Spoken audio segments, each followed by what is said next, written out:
That's right. Stay on. Welcome, everyone. This is a meeting, and for those online as well, this is our meeting to share the completion of our Phase 1 report, which has been released now, but wanted to share with the governor, that we had completed our Task 1 assignment, which was due October 15th, and we're proud of it, Governor, and I just wanted to offer you an opportunity to, having seen it, maybe share some remarks or comments, and then we'll proceed with the rest of the meeting. Yeah, I just so appreciate your leadership, Chris, and the work that everybody did, and it's great to have you back in the Capitol again. We still have a little more work to do, but first let me say good morning, welcome. And back in July, we gathered this group together for our first meeting. This is a very diverse group of folks from nonprofits, state agencies, the private sector, the Farm Bureau. Everybody is represented here, and it's important that everybody's voice is heard. We've got state agency leaders, association representatives, researchers, stakeholders, even an economist. Mm-hmm. Where's the Patrick? And advocates for reform. And I just want to say each of you brings an important voice to this discussion. Great expertise and a unique perspective. I just appreciate the breadth of views we have around this table and in the room. And I asked all of you to dig deep, identify problems, and leave no stone unturned. I also asked you to provide recommendations to make housing more affordable and attainable for hardworking Montanans. And that's what you've done. So congratulations. Working together, you've delivered a series of strategies to address the long-standing shortage of housing, a shortage that continues to drive up prices for Montanans on their path to home ownership. And I thank you for all of your work and the innovative ideas that we have in this report. As evidenced in these pages, you've proven that you're committed to helping us work together to find solutions, and I think that's terrific. Owning a home is really foundational to the American dream. For at least the last 12 years, however, owning a home has become more difficult for Montanans. Our population grew by nearly 10%, and yet new houses only grew by 7%. This has created this constraint. Faced with a shortage of housing supply, hardworking Montanans struggle to own or rent a home. With rising prices, skyrocketing mortgage rates, and inflation levels not seen in more than a generation, it's making it even harder to own or rent a home. When it comes down to it, the health and well-being of our families, our communities, and our businesses, and our economy rely on access to affordable, attainable housing. Hardworking Montanans should be able to live in the communities where they work. A teacher or a police officer should be part of the fabric of the community where they work. And they make our community stronger, and they shouldn't have to commute an hour away to find an affordable place to live. We should increase the access to starter homes like duplexes, triplexes, and townhomes and condos, as well as apartments. By doing so, a teacher or a police officer can better afford to live where they work. Grandparents also want to live closer with their children and grandchildren, particularly the grandchildren. Families should be able to build an accessory dwelling unit, a smaller, more accessible home, or an in-law suite on their property.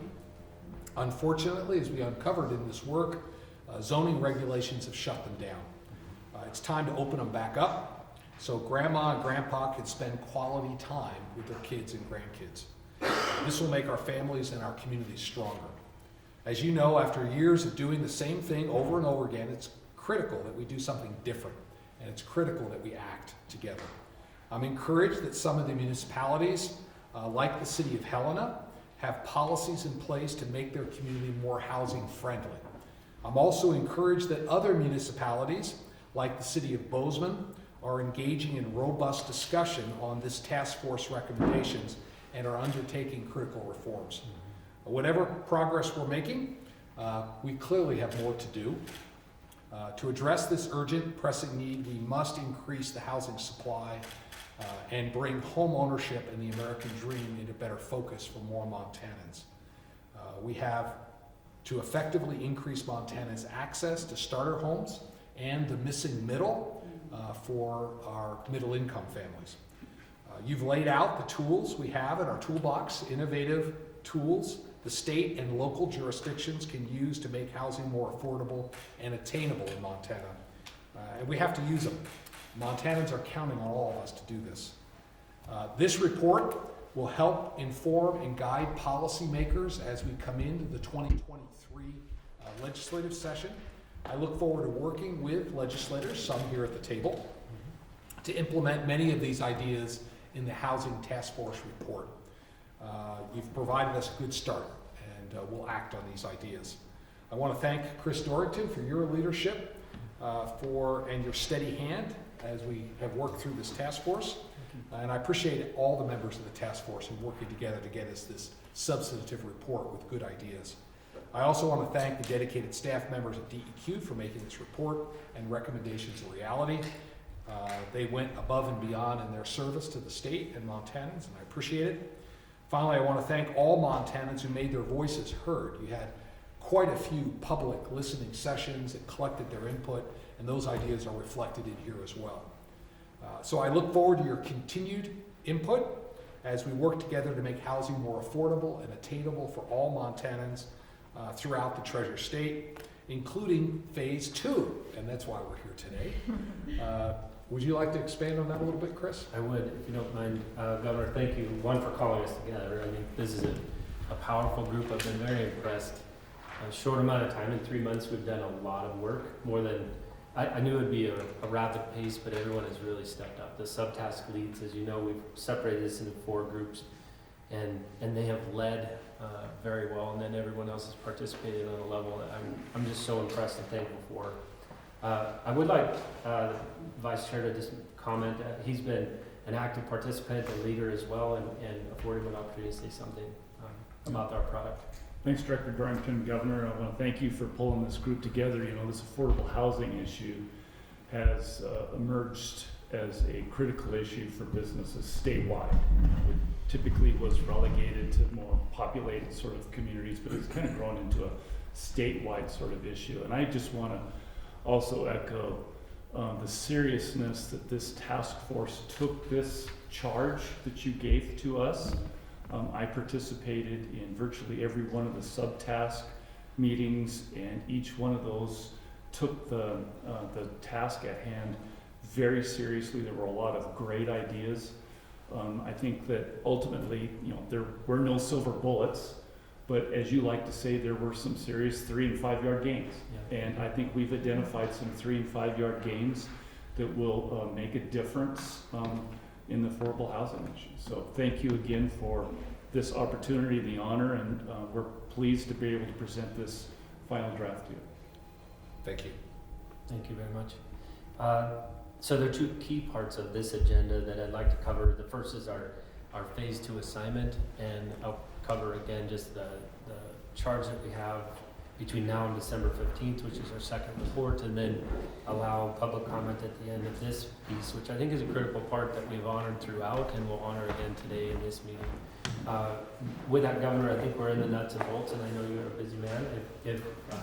If you would like, I'd certainly welcome the opportunity just to address the nuts and bolts, and you can choose to stay or go and hear about your day. Yeah, let me just, I'll wrap up with this.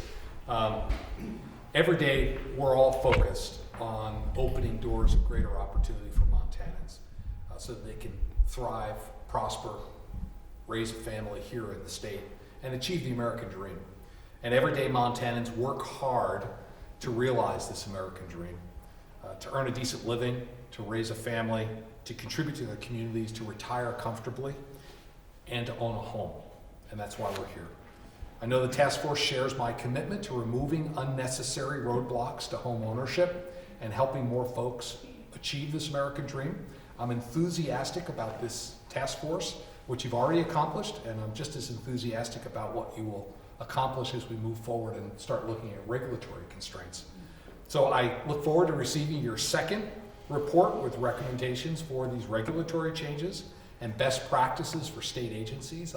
As many of you have heard me say many times, that better is always possible, and I think better is possible here as well. So to the task force members, thank you again for your willingness to be part of the solution.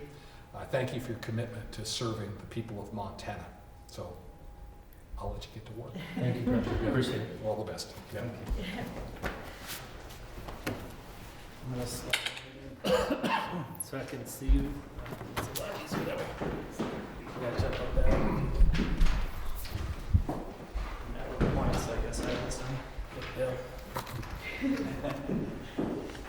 And so, again, just proud and thank you to all of your hard work and input on phase one and the report that was submitted to the governor. I think we've done a lot of work in 3 months, and oh, by the way, we're not done. Right? So we're on for our next phase, which is phase 2 report, which is state and local regulatory footprint and improvements that we can make on the housing situation that we're all now well aware of. I think we've done a heavy lift in phase 1. I think that will carry forward.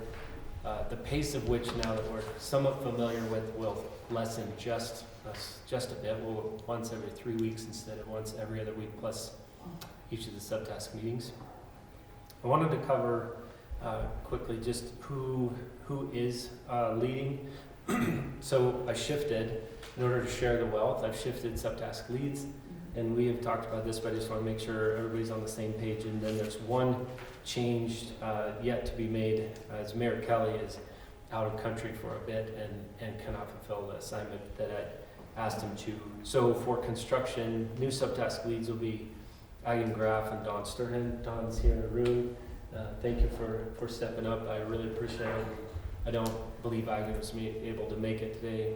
For the local impact, it'll be Patrick Barkey and Bill Leininger. Thank you for both being here, and thank you for also stepping up for that next. For the regulatory subtask, it'll be Representative Tenenbaum and was Mayor Kelly, but well, I'll be finding a replacement and solicit input from members here who would like to be the co-lead on that. And the last group is the economic and other, with Nathan Dugan and Commissioner Butcher. And thanks again for you guys stepping up, Nathan, Commissioner, appreciate it so much. And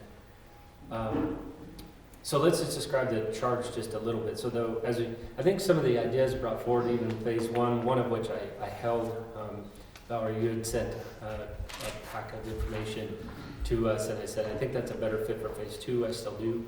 And that's that DEQ does a better job of permitting and works on improving the access to housing for developers, builders, local communities, and I'm willing to sign up to that task. So as we focus on this phase 2, don't hold back. I know you won't, and I think the state and state agencies have as much to learn to do better as local communities do. I think we pushed the envelope on phase 1. I think we did that on purpose. If we didn't, I think we could have written this in July when we met. So as the ideas come forward, and I solicit and welcome ideas from the public, please share and gather, press in. The individuals, the subtask leads, will solicit and will notify for public involvement each of the subtask meetings. As we press in on this next wave, please share your voice. Do not get into December and hope that we'll be able to absorb a lot of information in a short amount of time. Begin early and let that reflect in the report. The subtask or phase 1 report, I think, is of very high quality. I'd be remiss in as a lot of you guys with doing a great job.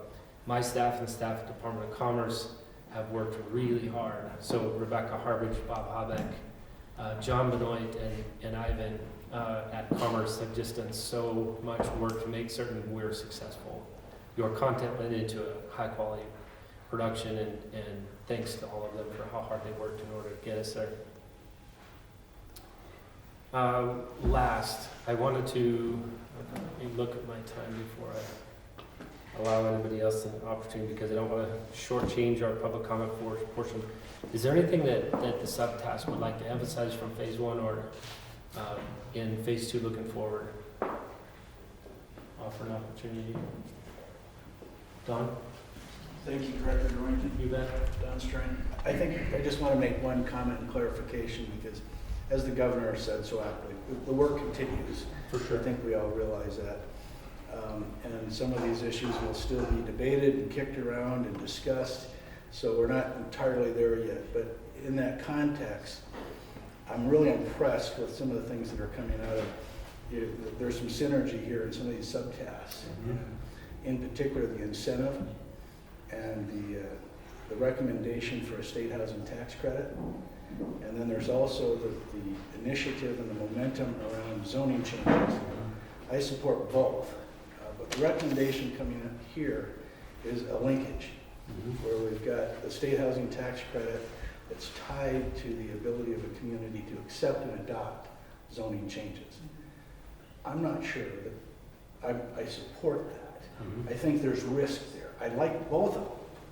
I'm not sure that linking them together is the way we should go. So it's just something I'm putting out on the table for future debate and discussion. Thanks, Don, appreciate it.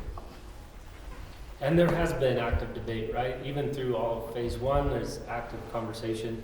I don't think what we've developed is a recipe. I don't think there's anyone that can just take the ingredients of this cake and make a great housing situation. I think the recommendations, which will be fully vetted from this point on, the conversation will continue. I think they provide a great foundation for that dialogue to continue. I think that's a great point, Don. Thank you. Any others? Okay. With that, I'd like to open it up for public comment then. Given the clear charge for phase two in place, and we have a meeting structure that will roll out here shortly. Scheduled meetings will take place, and then subject meetings are all on the ask as well, and we'll public notice all of those. So with that, let's open the mic for public comment. Please, if you would, just please clearly state your name and your affiliation, and we'll go from there.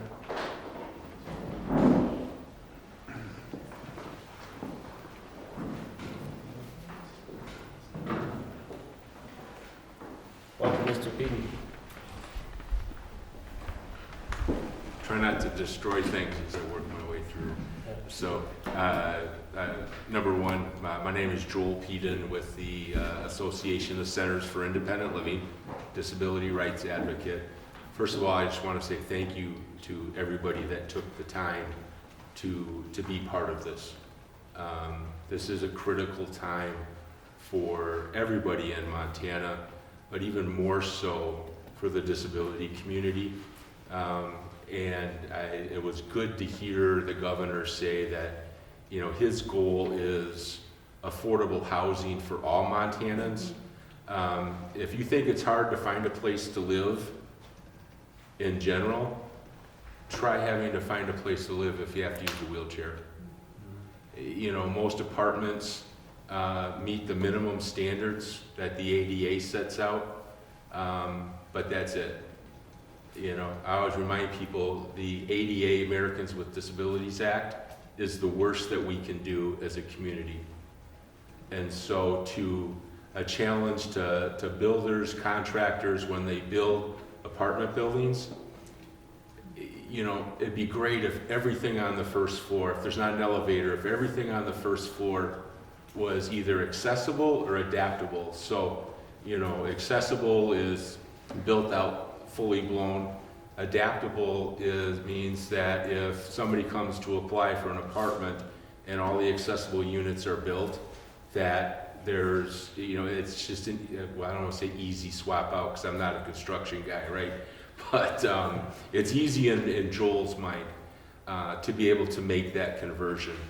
I would also challenge home builders to continue to look at visitability. It only takes 3 things to meet a visitability standard: a 0-step entrance, wider doors, 36-inch doors on the first floor, and then a bathroom with and I don't remember if it's 54 or 58-inch turnaround, so that if I come to visit you, I don't have to pre-plan about what happens if I have to go to the bathroom, right? I think, as we roll into phase 2, what I found is sometimes when you make a big social change like that, you have to incentivize it. And the good news is that if we create a state tax credit and nobody uses it, we don't lose any money, right? We don't spend any money. We don't issue any credits. And if it becomes very popular, that's all the better for everybody. So as the governor said, if grandma and grandpa want to come and visit, and grandma or grandpa either use a walker or a wheelchair, you don't have to worry about who's going to carry grandma up 4 steps to get her to come in so she can spend Christmas or Thanksgiving or Easter with her grandkids. So I look forward to phase 2 and being there to assist and provide input in that realm. And again, thank you everybody. I know these things take a lot of time, and you all have other jobs that you're doing on top of this. So just thank you. Thank you, Mr. Dean.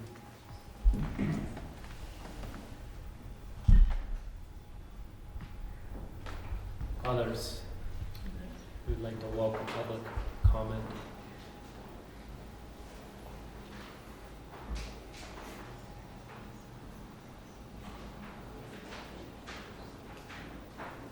No, all right.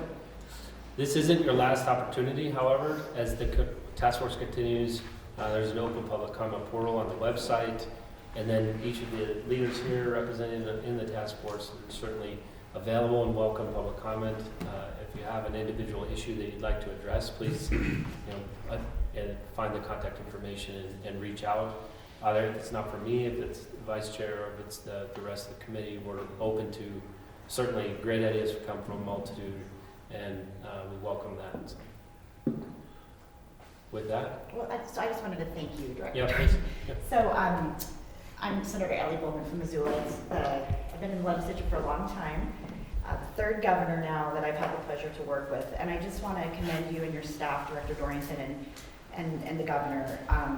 I think we all on this task force, it's been a whirlwind, and I think we've all learned a lot. I know that I have. 2 of my takeaways is that, one, the diversity of this task force showed me that this is not a partisan issue. Right. The recommendations, as somebody said back here, the synergy was there. This is a crisis. I do think it will be the #1 issue of the next legislative session. We heard from folks everywhere. I am a Democrat from Missoula, but this is not an urban problem. This is a rural problem. This is on tribal lands. Mm-hmm. We heard across the board how much this is affecting businesses.